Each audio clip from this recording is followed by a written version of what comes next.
When the court was arguably stolen in 2016 because President Obama had an open vacancy to fill and the Senate would not let him fill that vacancy, which had never happened in American history. So I was shocked that former President Obama left so many vacancies and didn't try to fill those positions. I'll tell you why. I was in charge of what we did the last 2 years of the Obama administration. I will give you full credit for that. There was also a confluence of things coming together for the first time in American history that amplified my small f fear into kind of capital P panic. So it was one, the sense that the court had been taken and would not become a liberal court, possibly for a generation, just based on the demographics of the judges, the justices. The second thing is that the scope of planetary emergencies we face, I would argue, has never been larger because there's effectively no time left on the climate change clock. And the data show that even before the court was arguably stolen, the court has been behaving in very partisan ways. It's an extremely conservative court going back 25 years. Just Roberts himself, at his confirmation hearing, he was asked, is Roe v. Wade settled law? In other words, is the law protecting the right to abortion settled? And are you going to try to unsettle it? And he said, no, that's settled law. But when you look at his record, once he became Chief Justice, in all 6 cases he's heard dealing with abortion, he's voted against women's rights 6 times, 100% of the times. If the court is frankly a shill for GOP donors, what that means is that the court is not going to allow the next Congress and president to solve climate change, because no matter what kind of bill comes out of Congress, the court's going to strike it down. The court is not going to allow the next president and Congress to solve gun violence, because no matter what kind of bill comes out of Congress, the court's going to strike it down. The same goes for immigration. The same goes for economic inequality, for hyper-incarceration. This is a very conservative court that votes in the direction favored by Republican donors. So you have all of a sudden a confluence of a stolen court, and then you have a confluence of a partisan court that will not let Congress solve planetary emergencies.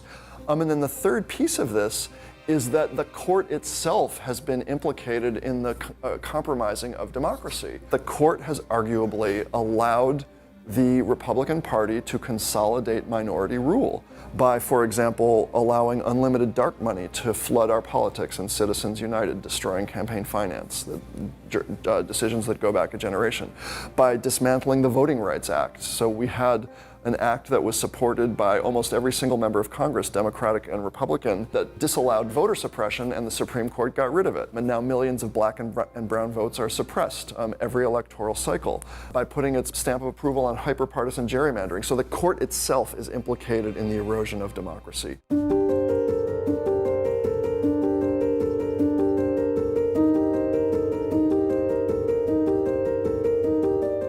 They need to get rid of the filibuster in the Senate and other Senate rules that prevent majority rule, because if they don't get rid of the filibuster, they'll never be able to pass any laws, including a court expansion bill.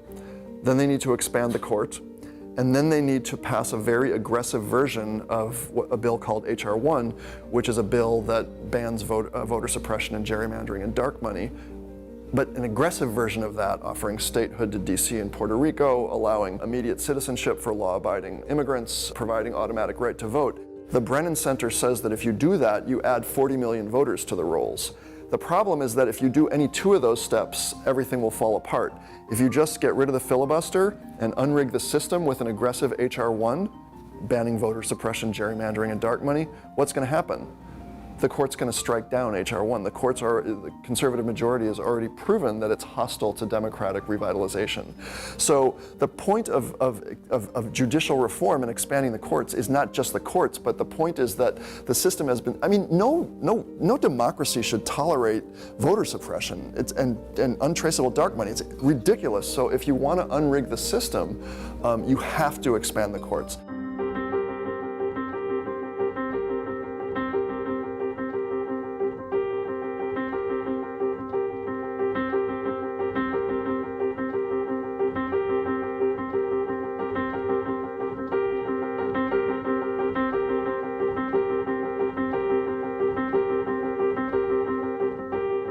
at the state level, which is often the laboratory for them, they've already stolen 2 courts through court packing in Georgia and Arizona.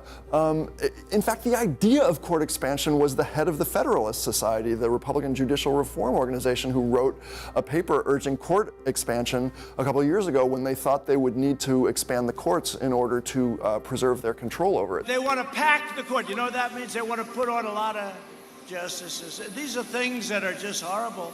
I guess we could do that too, right? We could do that too.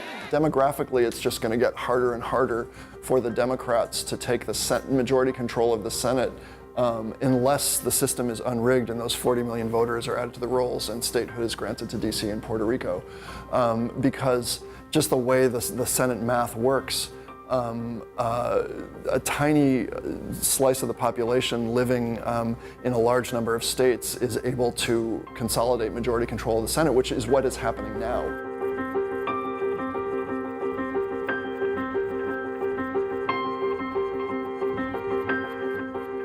Demographers are predicting that it's going to be less and less and less and less likely for Democrats to get majority control of the Senate moving forward. I don't think there's a bipartisan solution to any of this because, I mean, my analysis, which, you could absolutely disagree with, but my analysis is that what we're seeing across the range of policy issues, the gaslighting, the lying, the extreme policy positions, the allowing Russia to influence our election, all of it, it is a function of a ruthless partisan power grab of a party that knows that it is slipping into the minority because it is catering mostly to white people, and that can't win unless it cheats. And so there is zero incentive for the Republicans to de-radicalize or to compromise on any of this. I mean, they have consolidated control over the levers of power. We think that we can solve our problems at the ballot box, and we think the key to solving our problems is getting Trump out of office. So, of course, getting Trump out of office is important because he's reactive and his reactive personality is dangerous. But even if he is thrown out of office via impeachment and/or at the ballot box, that doesn't mean that the Democrats are going to be allowed to govern. And when one party is not allowed to govern, even when it wins elections, that's not democracy. I mean, that's single-party rule.